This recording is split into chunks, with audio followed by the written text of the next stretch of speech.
Hey everyone, and welcome. Today, we are cracking open a book that has totally shaken up the world of construction. I'm talking about the BIM Handbook.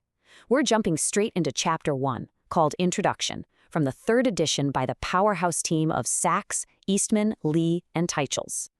Now, don't let the word introduction fool you. This isn't just some boring preface. It's the master plan for a massive revolution in how we build things, and we're going to break it all down for you. Look, I get it. Building information modeling sounds super complicated, right? It's a real mouthful. But forget all the technical jargon for a minute. Here's my promise to you today. We are going to make this concept so incredibly simple, you could turn around and explain it to a 10-year-old. Seriously, we're about to find out why this one big idea is changing skylines all over the globe. This is going to be fun. So, are you ready to see what all the fuss is about? All right then, let's dive into this. Okay, so before we can really appreciate the solution, we have got to understand the problem. I mean, why is BIM even a thing? Well, it's because for decades, literally decades, the way we've been putting up our buildings has been, well, kind of broken. It's a system that leaves behind this huge trail of wasted time, wasted materials, and a whole lot of wasted money. The big question is, why? You've seen it, right? You read the news. That brand new stadium, the big airport renovation, they almost always seem to have the same story. Millions over budget and months or even years behind schedule. It's almost become the default expectation. But what is really going on? Why does this keep happening over and over again? Okay, brace yourself for this one. The handbook points out that for just one single large building project, you can have, get this, 420 different companies involved. Just let that sink in. 420 separate teams. You've got your architects, your engineers, your plumbers, your electricians, all playing this gigantic, high-stakes game of telephone. I mean, what could possibly go wrong? And how are all these teams communicating? For the most part, paper. That same project can generate about 56,000 pages of paper documents. That's a stack of paper as tall as 6 50-foot trees. And every single one of those pages has to be checked and double-checked and manually updated to stay consistent. It's an absolute recipe for disaster. And here is the truly shocking result of all that chaos. This chart is incredible.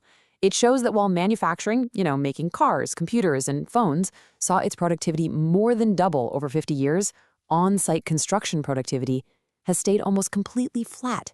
It's insane. The rest of the world got faster, smarter, more automated, but the way we build has been basically stuck in a time warp. And that flat line on the graph, it comes with a truly jaw-dropping price tag.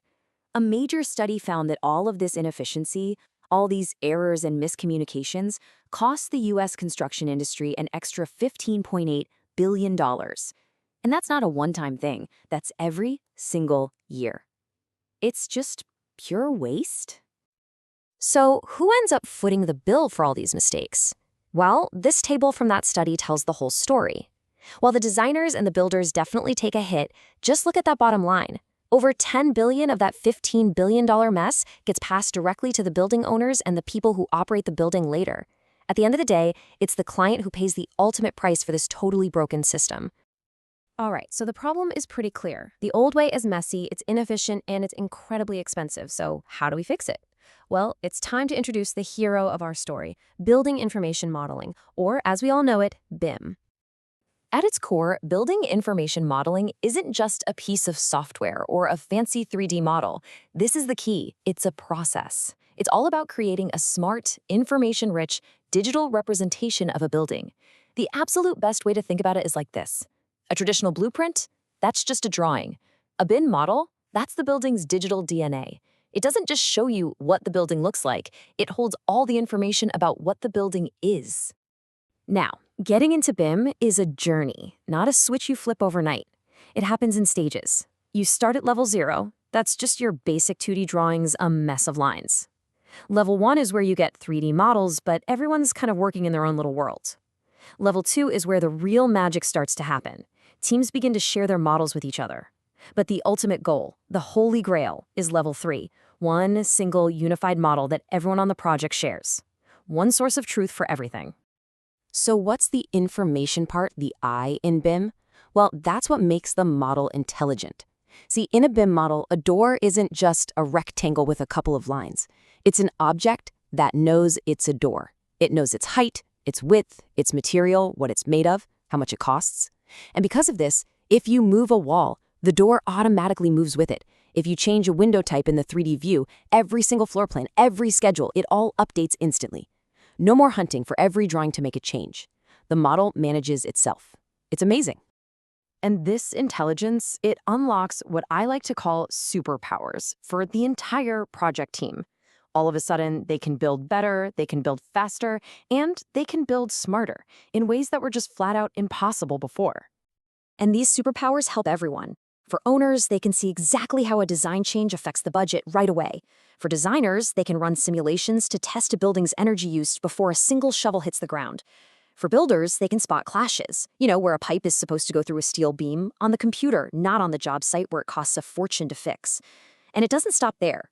Fabricators can build parts with perfect precision, and facility managers get a living, breathing digital owner's manual for the building's entire life. It is a win-win-win across the board.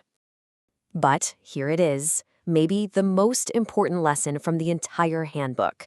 BIM is not some magic piece of software that you just buy and install. Nope.